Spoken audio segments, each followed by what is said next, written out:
안녕하세요, 구명모 법무사입니다. 이번 시간엔 파산선고의 효력에 대해서 설명드릴 건데요.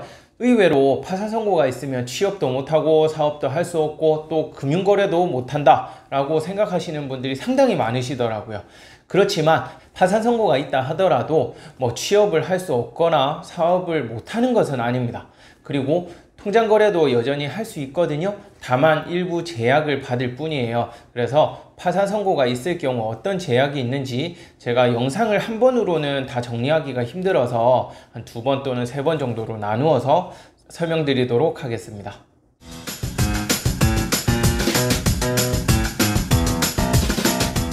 우선 파산선고가 있게 되면 파산재단이란 걸 구성하게 됩니다. 파산재단은 무슨 말이냐 하면 간단하게 생각하시면 내가 가진 총재산이라고 생각하시면 돼요. 내가 가진 총재산이 파산재단을 구성하면서 그 파산재단에 속하는 재산은 나에게 관리 및 처분 권한이 없게 됩니다. 즉 내가 이거를 사용하거나 팔거나 그렇게 할 수가 없어요. 그러면 이 관리 처분 권한이 어디로 가느냐? 파산관제인에게 넘어갑니다. 그렇게 해서 파산관제인이 내가 파산 선고 받을 당시의 재산을 가지고 이걸 청산을 해서 그 돈을 채권자에게 배당을 하는 절차를 밟게 되는 거예요. 그래서 나에게 재산이 없다면 전혀 문제가 없겠죠. 그러나 나에게 부동산이나 기타 자동차 등이 있어서 매각을 해서 청산 절차를 밟아야 된다. 그러면 그 재산들은 다 재단을 구성하게 되면서 나에게는 이를 관리하거나 처분할 권한이 없어지게 되는 거예요. 만약 파산 선고가 있었는데 이 재산들을 내가 매각했다. 그럴 경우에는 법적으로 효력이 무효입니다. 따라서 원상회복을 해야 되고요. 상당히 중요한 효력이 있는데 부동산 같은 경우에는 등기가 되어 있죠. 그 부동산 등기부에 파산 선고 사실이 등기가 됩니다. 그렇기 때문에 만약 매수인의 입장에서 등기부를 떼봤을 때 파산 선고가 있었다. 그럴 경우에는 이 소유자한테 부동산을 처분할 권한이 없다고 말씀드렸잖아요. 소유권 이전을 한다 해도 무효가 되는 거예요.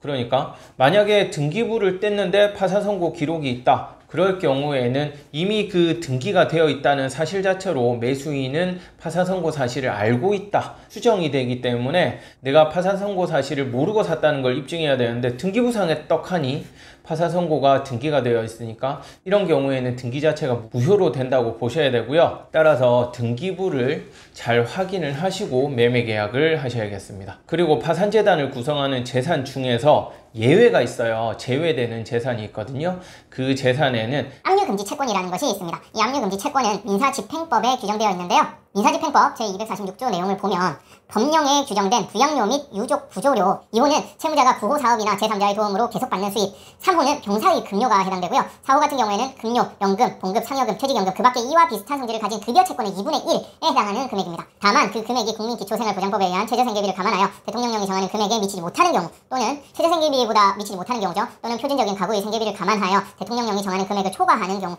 생계비보다 더 많은 경우에는 각각 당해 대통령령이 정하는 금액으로 한다. 5호를 보면 퇴직금 그 밖에 이와 비슷한 성질을 가진 급여 채권의 2분의 1에 해당하는 금액 6호는 주택임대차보호법 시행령의 규정에 따라 우선 변제받을 수 있는 금액 소액임대차보호법 적용 대상에 해당하는 경우고요. 7호는 생명, 장애, 질병, 사고 등을 원인으로 채무자가 지급받는 보장성 보험의 보험금 다만 압류금지의 범위는 생계 유지, 치료 및 장애 회복에 소요될 것으로 예상되는 비용 등을 고려하여 대통령령에서 정하고 있습니다. 8호는 채무자의 1개월간 생계 유지에 필요한 예금 다만 그 금액은 국민기초생활보장법에 따른 최저생계비 그 다음 제195조 3호에서 정한 금액 등을 고려하여 대통령령으로 정한다고 되어 있습니다. 이렇게 민사집행법에 압류금지 채권이 규정되어 있고요.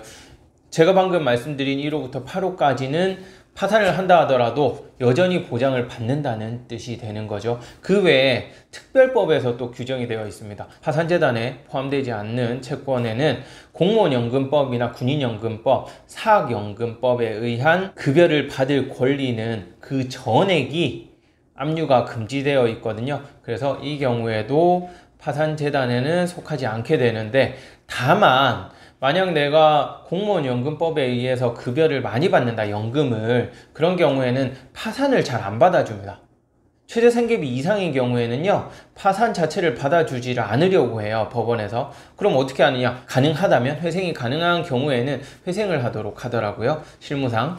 그래서 이 부분 또 참고하시면 될 것 같습니다.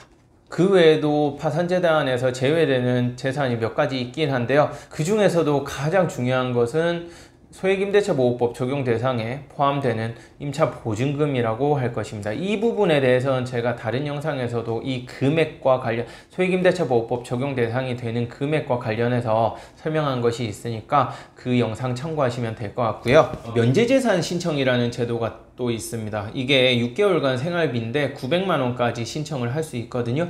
다만 실무상으로 임차보증금, 월세 보증금을 면제재산으로 인정받은 경우에는 추가로 이렇게 6개월간 생활비로 인정해주세요 라고 신청을 하면 거의 안 받아들여지기는 합니다.